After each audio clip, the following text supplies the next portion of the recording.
Gracias por formar parte de Tu Médico en Casa, espacio transmitido a través de la señal de TNO Radio dedicado a la salud, con entrevistas, noticias y consejos que serán de mucha utilidad para ti. Acompáñanos para que aclares todas tus dudas todos los martes a partir de las 10 de la mañana y ten de cerca a Tu Médico en Casa, porque tu salud es nuestra prioridad. Hola, buenos días a todos los amigos de TNO Radio. Les damos la bienvenida hoy, martes 23 de junio, cuando son ya las 10 de la mañana en punto. Les queremos dar la bienvenida a este espacio, Tu Médico en Casa, que sale a través de la señal de www.tnoradio.com y a través de nuestro Instagram en vivo por nuestras historias de @tumédico.encasa. Este programa tiene la finalidad de ofrecerles información de salud. Estaremos con una entrevistas donde estaremos pues conversando con especialistas de otras áreas y al final una serie de preguntas y respuestas que queremos que preparen para solucionarles todas sus inquietudes con respecto a los temas discutidos durante el día. Este programa sale a ustedes con la dirección general del señor Rafael Casella, en la ingeniería y sistemas Antonio Calderón, en la coordinación del sistema Caroline Méndez, en los controles técnicos Brian Agros y en la producción Bárbara Cajuan. Quien les habla, María Patricia Herrera, médico internista. Este programa va a estar dividido en 4 secciones. Vamos con la primera sección de InfoSalud.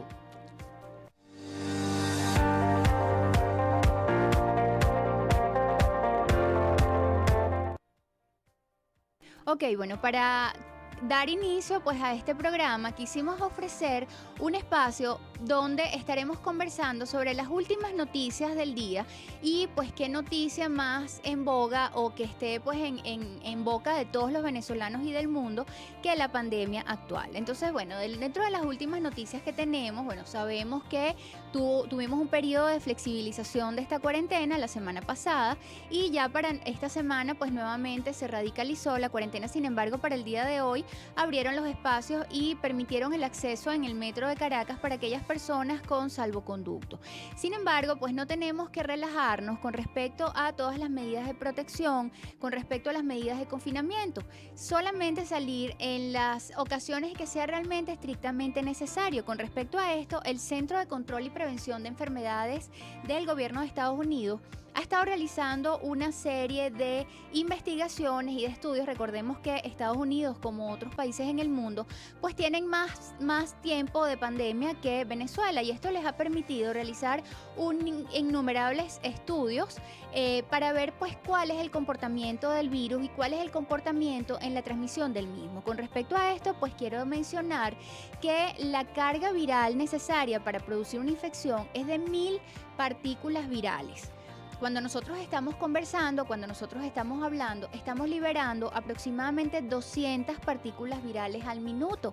Y con respecto a esto, entonces quiero mencionar los factores de riesgo que este Centro de Estudio y de Prevención de Enfermedades de Estados Unidos mencionó. Dentro de los factores principales es el tamaño del ambiente en el que nosotros nos encontremos. No es lo mismo estar en un ambiente estrecho y mal ventilado que estar en un ambiente amplio con buena ventilación natural o con aire acondicionado. Esto va a permitir que las partículas virales no se queden en el ambiente y que por el contrario nosotros tengamos menos tiempo de exposición y menos riesgo de transmisión de la enfermedad. Otro de los factores importantes que mencionaron fue el tiempo de exposición. No es lo mismo que yo esté hablando con una persona 5 minutos o 4 minutos a que yo esté hablando con una persona durante 1 hora o 2 horas. Por lo tanto, entonces siempre tenemos que mantener el control y dentro de los últimos factores que mencionó este estudio fue la cantidad de personas que se encuentran en un ambiente. Si nosotros estamos, por ejemplo, en un ambiente pequeño, en un ambiente estrecho, con mala ventilación y hay 10 personas en este ambiente, pues no es lo mismo a que si estemos en un ambiente con una buena ventilación, un ambiente amplio y que existan pocas personas. Además de esto, mantener el distanciamiento social. Si nosotros tenemos o mantenemos una distancia prudencial de 1 o 2 metros con respecto a la otra persona, pues va a ser mucho menor la exposición que tengamos al virus y menor el tiempo de exposición que podamos tener para la transmisión de la enfermedad. Por otra parte, quiero mencionar que el 16 de junio la Universidad de Oxford lanzó un estudio sobre la dexametasona y pues esto está muy en boga porque ahora pues todo el mundo piensa que la dexametasona es un medicamento que va a llegar o que llegó para revolucionar y para curar el coronavirus. Pues la dexametasona es un antiinflamatorio esteroideo, no es un medicamento nuevo, es un medicamento pues ya conocido y por ser esteroideo pues produce muchos efectos secundarios. Esto quiere decir que solamente se produjo una disminución de la mortalidad en aquellos pacientes que tuvieron una infección severa, es decir, con síntomas severos de la enfermedad y que necesitaban estar conectados a un ventilador mecánico porque sus pulmones no funcionaban adecuadamente. Por el contrario, en personas sanas, en personas que tienen síntomas leves de la infección o síntomas moderados, el esteroide o la dexametasona puede provocar el efecto absolutamente contrario. ¿Por qué? Porque disminuye el sistema de defensa, el sistema inmune y puede provocar entonces que la persona que tenga una infección leve tenga una evolución tórpida y progrese de una evolución leve a una evolución o a presentar síntomas más severos. Esta universidad fue bien enfática en sacar este estudio donde se reportó una disminución de la mortalidad de 1/3 de los pacientes, pero como expliqué, los pacientes que se encuentran con síntomas severos o conectados a ventilación mecánica. Entonces no es ahorita ya la dexametasona apareció para salvar a todo el mundo, no.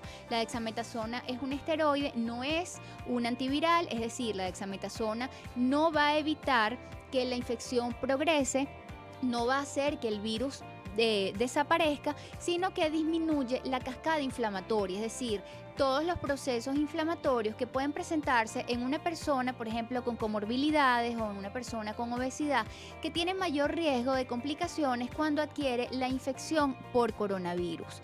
Entonces, con estos momentos, en esta nueva fase de pandemia, no podemos relajarnos con respecto a las medidas de control, a las medidas de confinamiento y debemos recordar, por ejemplo, yéndonos un poquito a la historia, que en 1918 la segunda fase de la gripe española, es decir, el segundo brote o la segunda ola, fue la más mortal que la primera. Y esto nos tiene que llamar a la atención para no relajarnos en este momento y tomar en cuenta todas las medidas de protección, la mascarilla, el lavado frecuente de manos y el distanciamiento social. Vamos a un corte comercial y ya regresamos con Tu Médico en Casa.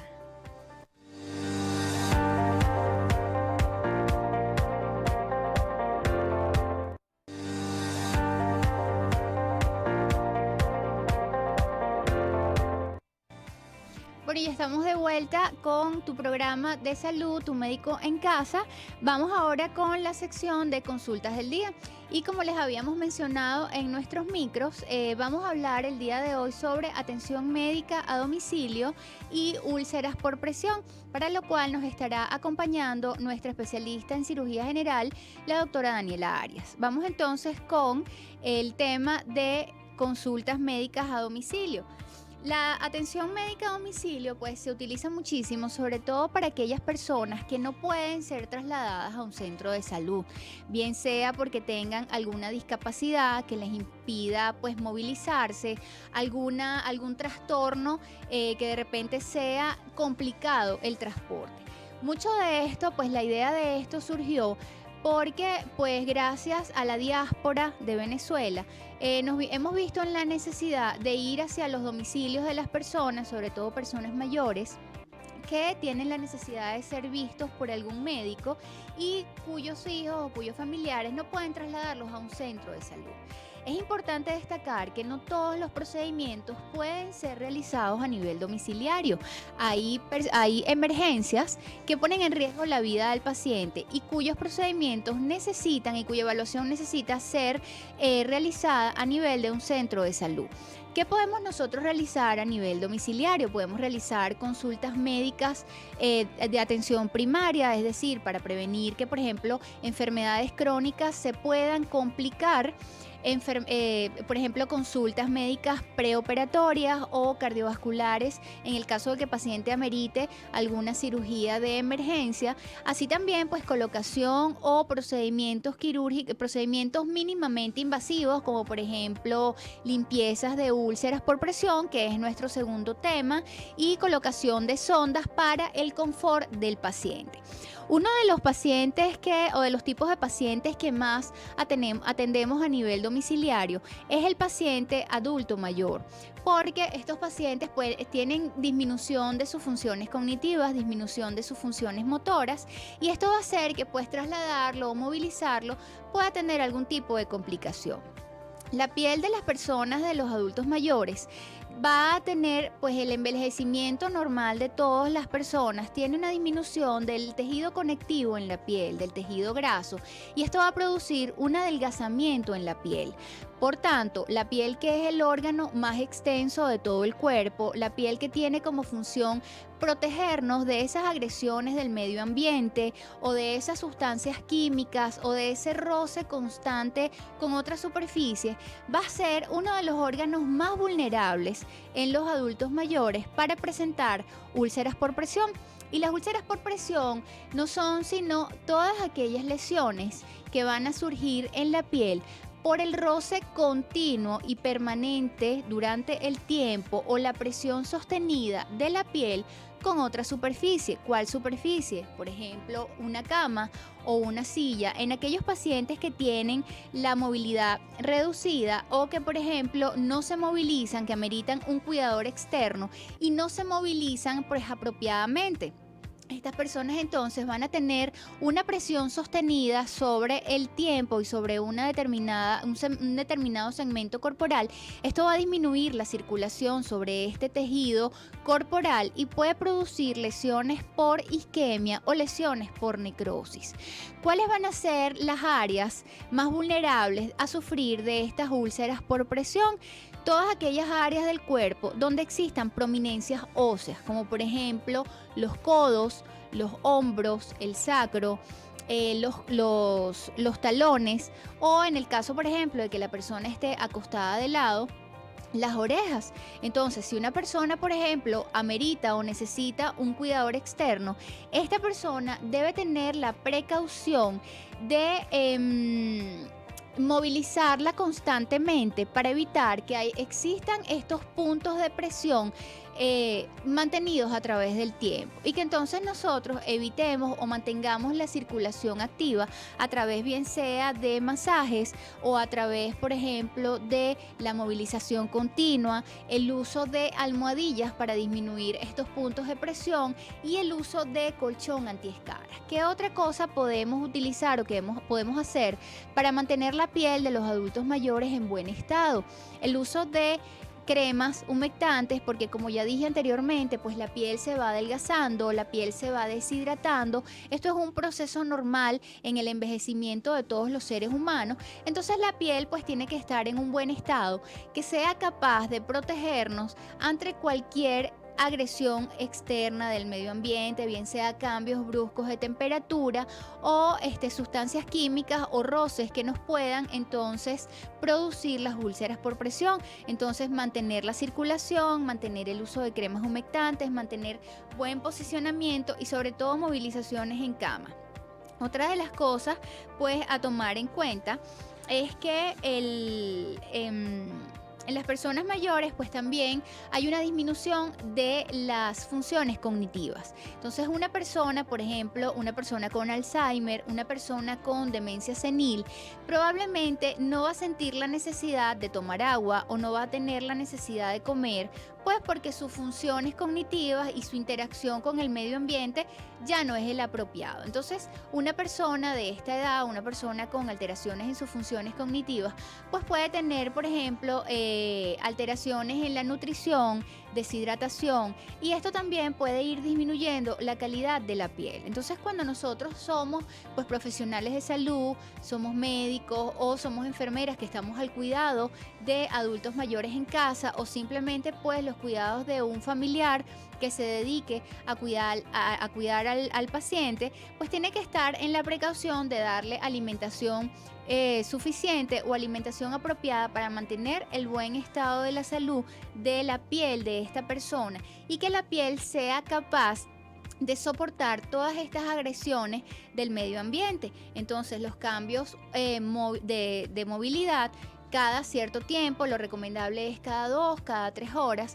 Y lo otro es, por ejemplo, en el uso de aditamentos, como por ejemplo férulas posicionadoras, en los casos en que las personas estén inmóviles por alguna fractura o alguna alteración en su sistema osteomuscular que amerite la colocación de férulas, la colocación de yesos. Hay que estar bien vigilantes para que estas sustancias o estos aditamentos no produzcan estos roces en la piel, y que nosotros de repente no caigamos en cuenta o no los veamos a tiempo y se pueda producir las úlceras por presión.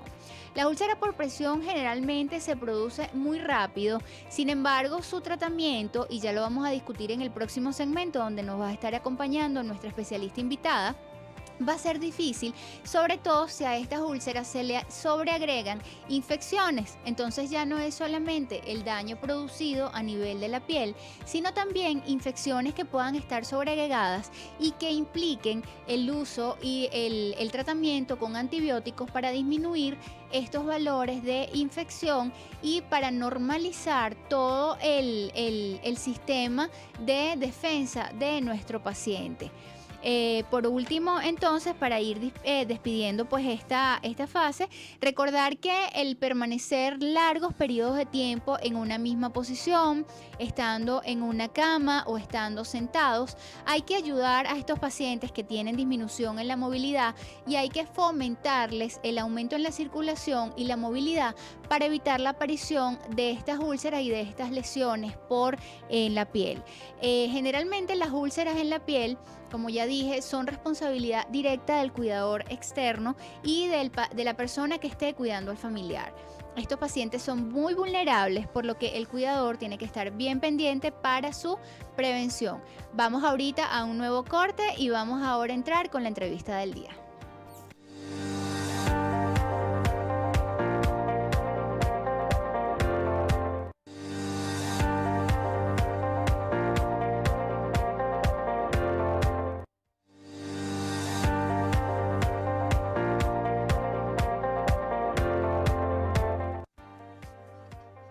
Con tu programa Tu Médico en Casa, y vamos ahorita con el segmento de entrevistas al día. En este segmento nos está acompañando la doctora Daniela Arias. Ella es especialista en cirugía general y de vías digestivas. Daniela, por favor, bienvenida. Preséntate. Gracias, Mari. Encantada de estar aquí contigo en tu programa. Bueno, vamos a conversar acerca del manejo de las úlceras por presión o escaras, como es mejor conocido entre el público general. Ya tú nos adentraste muy bien en todo lo que es el porqué, el cómo se produce y el cómo prevenirlos, que es lo más importante, ¿no? Siempre hay que evitar que se produzcan, y lo más importante es estar monitorizando al paciente, revisarlo, sobre todo si es un paciente encamado o postrado, revisarlo 2 o 3 veces al día, porque las lesiones se pueden empezar a producir con solo 2 a 3 horas de estar en la misma posición, y podemos identificar lesiones muy tempranamente. Simplemente con revisar al paciente, observar que las zonas donde son zonas de apoyo o puntos de apoyo, como los codos, las pantorrillas, la zona del sacro si el paciente está acostado, la zona glútea si el paciente está sentado, la espalda, la zona de los omóplatos, los hombros si el paciente se acuesta de lado, las caderas, que son los puntos quizás más de apoyo, más donde se genera mayor presión. Si allí vemos que comienzan a haber áreas de enrojecimiento, estamos en presencia de una lesión por presión que está apenas iniciando y que puede ceder rápidamente simplemente con el cambio de posición del paciente o el cambio del punto de apoyo, solo utilizando almohadas o cojines blandos, que bien pueden utilizarse cojines rellenos de bolitas, pueden ser Sí. rellenas de alpiste, o estos cojines que hay muchas almohaditas además muy simpáticas, que son de bolitas de anime, ¿ok? Que generan una facilidad para moldearlas y eso nos ayuda a disminuir la presión de manera muy importante. Lo cierto es que aun cuando se den los cuidados adecuados, eventualmente pueden presentarse las lesiones y el problema es manejarlas. Cuando son lesiones en las primeras etapas, como ya tú bien describiste, en las etapas 1 o estadios 1, 2 o grado 1 y 2, según como guste llamarlo el público, es mucho más sencillo manejarlo. Como ya les decía, el grado 1 o estadio 1 en el que solo hay un enrojecimiento, el cambio de posición e hidratación de la zona ya contribuye a que comience a mejorar rápidamente y seguramente en 12 horas vamos a ver que comienzan a desaparecer esas lesiones. Sin embargo, cuando ya comienza a progresar porque ha pasado mucho tiempo o es un paciente más delicado que tiene una piel muy delgada o ciertamente que la movilidad propia del paciente es ninguna y solamente depende de cuánto puede movilizarlo una tercera persona, pues ahí es más difícil este manejo, sobre todo porque aun cuando les coloquemos almohadas o ciertos medios físicos para cambiar las posiciones, por la misma gravedad va a seguir tendiendo a la zona más pesada, hacer compresión de la estructura ósea del paciente contra la superficie en donde esté el paciente ubicado. Cuando comenzamos a observar lesiones más profundas, tipo 2, tipo 3 o en el peor de los casos, tipo 4 o grado 4, ¿ok? Ya comienzan a verse complicaciones adicionales, siendo la más frecuente la infección. Podemos tener lesiones no infectadas y en ese caso el objetivo sería tratar de que cicatrice lo antes posible y evitar que se infecte o que se contamine. ¿Ok? En ese caso, cuando ya estamos hablando, olvidándonos de las tipo 1, grado 1, ya vamos a las más profundas, que tenemos una úlcera como tal, sin importar su profundidad, lo importante es la limpieza, el aseo, tanto de la piel completa del paciente y en especial de esa zona, donde debemos hacer curas o antisepsia con productos que sean adecuados y que no dejen residuos. Podemos empezar con productos yodados, el típico o conocido betadine, povidine, que son los más conocidos, valga la cuña. Bien, pueden usarse si hay la posibilidad de usarlos con medios jabonosos, y si no hay la posibilidad porque es un paciente que no podemos movilizar o un área que es muy de difícil acceso, pues utilizarlos en solución. El detalle es que una vez que se haga el aseo con ellos, posteriormente debe retirarse y que no deje el residuo. Eso es importante porque las personas a veces tienen la creencia de que hay que dejar la úlcera con el yodo colocado o el jabón o el agua oxigenada con esa sustancia colocada que hace más efecto. Entonces es importante lo que estás diciendo, lo que estás aclarando ahorita, que no hay que retirar esa sustancia con la que se limpió. Sí, esas sustancias tienden a ser muy irritantes porque no estamos hablando de la piel, no estamos hablando del tejido subcutáneo, estamos hablando ya de un tejido que está muy maltratado, que está muy afectado por falta de vascularización y que probablemente tenemos exposición de tejidos musculares o incluso de tejido óseo. Y en esas estructuras, incluso en el subcutáneo, que es la grasa que está por debajo de la piel, es muy irritante esas sustancias. Entonces, si bien nos ayudan mucho a disminuir la cantidad de bacterias que hay en la zona, debemos retirarlas para que el efecto irritativo no nos afecte o no nos desmejore la calidad del tejido. Exactamente. ¿Ok? Entonces, si bien hay que limpiarlo con una solución antiséptica, sea cual sea, Después hay que retirarlo, bien sea con agua estéril o con solución fisiológica. ¿Ok? Incluso en muchos casos que dados los costos, la solución fisiológica, la dificultad para conseguirlo, se puede utilizar agua esterilizada. Se hierve agua y se coloca, o agua mineral, agua embotellada. De manera que lo importante es que no tenga bacterias. O sea, que utilicemos agua esterilizada, agua limpia. ¿Ok? La podemos preparar en casa sin ningún problema. Lo importante es que una vez que se haga la limpieza, debemos luego colocar algún medio que estimule la producción de del tejido de recuperación. Nosotros lo llamamos en términos técnicos tejido de granulación, pero es la cicatriz, el tejido que empieza a recuperarse y a generar precisamente una capa de progresión de cicatriz, ¿ok? Es importante que esto se acompañe de eliminar el apoyo o la presión de esa zona, porque este tejido es muy delicado y tiende a sangrar con mucha facilidad. Muy vulnerable. Es muy vulnerable. Ahora, eso es si las lesiones no están complicadas, si no están infectadas. Si estamos hablando de lesiones infectadas o de lesiones que vemos una costra, que es muy común, que la gente dice es que le está saliendo una costra en la piel, y cuando vemos esa costra en la piel, realmente ese es el daño que vemos externo. La piel se dañó por completo, no le llegó más sangre y produjo una costra de manera de defensa porque ya no tiene tejido viable allí, y cuando levantamos esa costra por debajo tampoco hay tejido viable.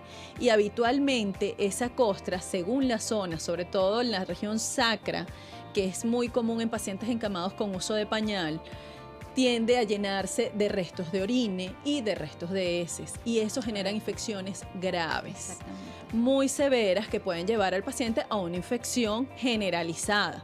En estos casos ya el manejo no se puede hacer en casa, o inicialmente no se puede hacer en casa, y amerita una atención más especializada. Sin embargo, como ya María les había dicho, estamos ahorita en la era y hay una cantidad de servicios de atención domiciliaria de salud que pudieran por lo menos hacer el diagnóstico y evaluar qué tan severo y qué tan grave pudiera ser el cuadro, y si amerita o no un desplazamiento del paciente, o si bien se puede manejar por ser algo aún hasta cierto punto superficial y se pueda manejar en casa, porque ciertamente hay cosas que se pueden hacer en casa todavía a este nivel. Ahí, en esa zona lesionada, no hay dolor, el tejido está totalmente desvitalizado y se puede manejar, quitar esa costra con las medidas adecuadas para observar precisamente cómo está el tejido por debajo. Eso se llama debridamiento, es retirar el tejido dañado. Si al levantarlo el médico que vaya a hacer la atención en casa evidencia que ciertamente hay un compromiso al resto de las estructuras más profundas, debe sospechar que puede haber además una infección y debe sugerir el traslado del paciente. Una vez que el paciente ha sido trasladado, probablemente aquí se necesita ya un manejo con antibióticos por vía endovenosa y probablemente un debridamiento quirúrgico, es decir, retirar ese material, ese tejido que está desvitalizado, ya bien sea en quirófano o en un área preparada para retirar todo el tejido necesario, un área limpia adecuadamente. Que bien sea el consultorio o un área especialmente armada para esto. Hay ciertos lugares que hay un área de cura que está destinada para este tipo de cosas. Lo cierto es que cuando vamos al debridamiento quirúrgico no termina ahí. Al quitar el tejido de manera ya con instrumental y con todas las medidas que amerita el caso, posteriormente amerita un tratamiento médico adicional que ya es localizado, bien sea que deba mantener el tratamiento antibiótico endovenoso o ya el paciente esté en mejores condiciones y tenga disponibilidad para deglutir, que esa puede ser otra limitante, y el paciente puede egresar, puede estar en casa nuevamente con su tratamiento médico vía oral ya en este caso, pero luego de quitar este tejido desvitalizado, se utiliza una cantidad de apósitos o de elementos químicos y físicos, ¿okay? De los cuales existen una variedad inmensa. Tenemos que hay parches, como los conoce la gente, que son realmente apósitos, que tienen elementos enzimáticos, elementos físicos, elementos químicos, que va a depender incluso del tipo de complicación, si está solamente ulcerado, si solamente había tejido desvitalizado, retirar el tejido comienza a mejorar, o si además hay un proceso infeccioso. Incluso, cuál de las capas son las que están implicadas o más complicadas, ¿ok? Si tenemos complicaciones, incluso hasta la estructura ósea, allí el tipo de material a utilizar es diferente. Y bueno, ponerme a contarte aquí de todos los materiales que existen, podríamos pasar días y todavía no terminamos. Sí, bueno, y también estar al tanto de que no solamente la presión sobre un tejido o sobre una superficie es lo que puede dañar la piel. También hay muchos adultos mayores o muchas personas que tienen enfermedades asociadas que pueden disminuir, por ejemplo, la sensibilidad, o que ya tienen un daño en la circulación, y que todos estos factores aunados o sumados pueden producir entonces alteraciones en la piel. Entonces, lo que está comentando Daniela del tratamiento y de todos estos procesos que nosotros hacemos para la cicatrización, tenemos que tener en cuenta todas estas enfermedades que puedan estar asociadas al momento de colocar el tratamiento. Vamos a un corte comercial y ya vamos entonces a regresar con nuestro último bloque para ya despedir el programa.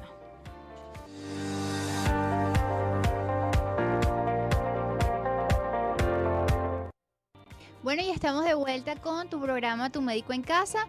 En la sección anterior, en la entrevista, estuvimos y bueno, todavía continuamos con la doctora Daniela Arias. Ella es especialista en cirugía general y vías digestivas. Es importante destacar que la doctora es docente universitario adjunto en el Hospital Universitario de Caracas, con ejercicio profesional privado también en Policlínica Metropolitana. Ella nos estuvo comentando sobre la clasificación de las úlceras por presión. Ya estuvimos pues mencionando cuáles son las causas, cuáles son las áreas más vulnerables, y nos introdujo parte del tratamiento. Vamos a continuar entonces ahora con la doctora Daniela, quien nos va a profundizar un poquito más sobre el tratamiento quirúrgico. Bueno, Mari, como te decía, hay una cantidad de parches, apósitos, que incluso en lesiones menos profundas, en lesiones tipo 3 e incluso las más profundas tipo 4, muchas veces de manera quirúrgica podemos retirar gran parte del tejido desvitalizado, pero no completamente, precisamente porque retirarlo del todo podría generar una lesión más profunda todavía, o podría afectar más el área o aumentarla incluso, siendo contraproducente para la evolución hacia el cierre de esta misma lesión. Entonces, en estos casos lo que hacemos es que quitamos el tejido más dañado, el tejido que realmente ya no tiene nada de vitalidad, y el resto lo dejamos a cargo de elementos que habitualmente son enzimáticos o elementos fibrinolíticos, que buscan precisamente terminar de eliminar ese tejido por medios químicos y comenzar a estimular el proceso de cicatrización y de producción de tejido nuevo y vital. ¿Ok? Es como se maneja habitualmente. Por eso te decía que siempre la retirada de ese material de modo quirúrgico va acompañado de un manejo médico secundario. ¿Ok? Igualmente debe mantener el aseo de la zona, es lo más importante. Y, por supuesto, las medidas de prevención deben aumentarse para evitar precisamente que haya presión sobre esta zona, y eso contribuya a que haya una adecuada vascularización y haya un adecuado riego sanguíneo hacia la zona, que mejore la cicatrización. Se hizo énfasis en los adultos mayores porque pues básicamente el envejecimiento hace estragos en todos los seres humanos. Desde la piel, que es el órgano más extenso y que es el órgano más vulnerable al envejecimiento, porque es el que de primera entrada se expone a todos esos agresores del medio ambiente, a las sustancias químicas, y son los más vulnerables también porque disminuyen su motricidad, disminuye la movilidad, disminuyen todas sus capacidades cognitivas. Ellos a veces se les olvida hasta comer. Entonces, todos estos estados además todas las enfermedades de las que se pueden sufrir, que pueden cronificarse en el tiempo, como por ejemplo la diabetes mellitus, la hipertensión arterial, las insuficiencias venosas o las insuficiencias vasculares, son todas enfermedades que pueden promover o que pueden hacer a un adulto mayor más susceptible de sufrir las úlceras por presión. Es importante también entonces tener en cuenta que no es la cura, es la prevención. Es más fácil a todo nivel en la salud siempre iniciar con la prevención y evitar que todas las enfermedades lleguen a complicarse. En el caso de una persona que necesita un cuidador externo, que no puede valerse, porque los seres humanos somos el eje de nuestro propio cuidado. Cuando nacemos somos absolutamente dependientes, ya en la edad adulta somos el eje de nuestro propio cuidado, pero una vez comenzamos luego a envejecer con el paso del tiempo, muchas veces necesitamos de cuidadores externos para hasta nuestro aseo personal y nuestras funciones de cuidado.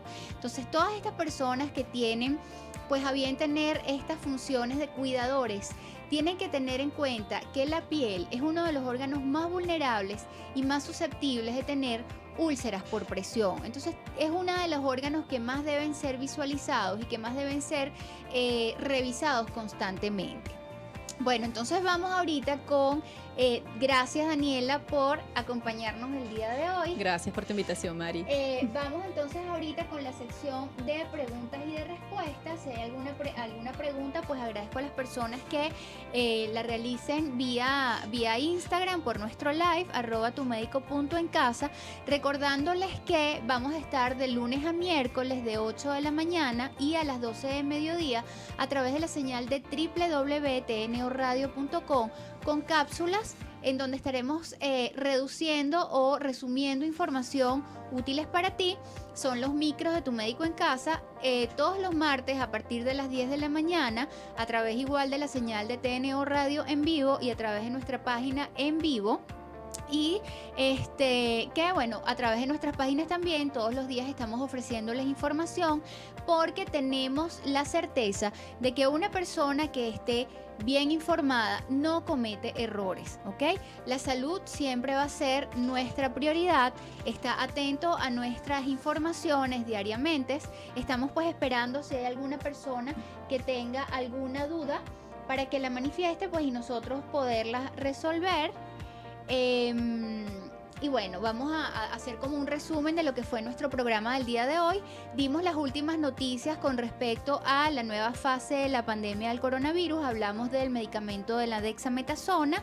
Reforzamos entonces las medidas de protección, que en esta nueva fase de flexibilización parcial pues no podemos dormirnos con respecto a las medidas de protección y a las medidas de confinamiento, tomando en cuenta que los segundos brotes, a veces por estar confiados, pueden ser más mortales, pueden ser más peligrosos.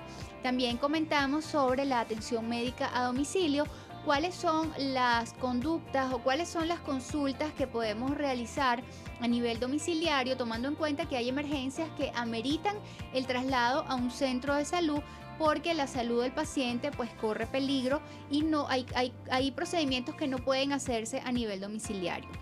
Y en la última sección, que fue nuestra entrevista del día de hoy, nos acompañó, gracias a Daniela, la doctora Daniela Arias, especialista en cirugía general y de vías digestivas, docente universitario en el Hospital Universitario de Caracas, con ejercicio privado en la Policlínica Metropolitana, quien nos extendió cordialmente pues todos sus conocimientos con respecto a las úlceras por presión, sus causas, su clasificación y las complicaciones o los grados y el tratamiento principal, que en los casos más severos pues tiene que ser quirúrgico a través de limpiezas y de debridamiento.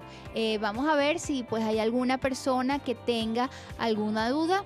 Daniela, si quieres concluir con algo, si me acompañas. Bueno, lo importante acá siempre es la prevención, como ya tú lo recalcaste, la movilización del paciente. Como tú dijiste, hablamos mucho del paciente adulto mayor, pero hay pacientes jóvenes que por otros motivos pueden estar con limitaciones para la movilidad Y estos pacientes son más fáciles de manejar porque ellos habitualmente pueden tener un poco más de conciencia en cuanto a cuidarse ellos mismos y tratar o bien de pedir ayuda, ayúdame a movilizarme, a cambiar de posición, como puede ser incluso hacer ellos mismos los cambios de posición. Bueno, muchísimas gracias a todos por acompañarnos. De todas maneras, si hay alguna pregunta, pues entonces los invitamos a que la formulen a través de nuestra página. Despedimos a la doctora Daniela. Muchísimas gracias por estar en compañía. Muchísimas gracias a la audiencia, a todos los amigos de TNO Radio, la primera radio visual de Venezuela. Los invitamos a que todos los martes a las 10 de la mañana nos acompañen en este programa Tu Salud, Tu Médico en Casa, dedicado a la salud, porque tu salud es nuestra prioridad. Damos las gracias y los créditos a la dirección general a través del señor Rafael Casella, la ingeniería y sistemas Antonio Calderón, coordinación de sistemas Caroline Méndez, en los controles técnicos Brian Agros y en la producción Bárbara Cajuan. Quien les habla, María Patricia Herrera, médico internista. Cuídense mucho, nos vemos el martes que viene.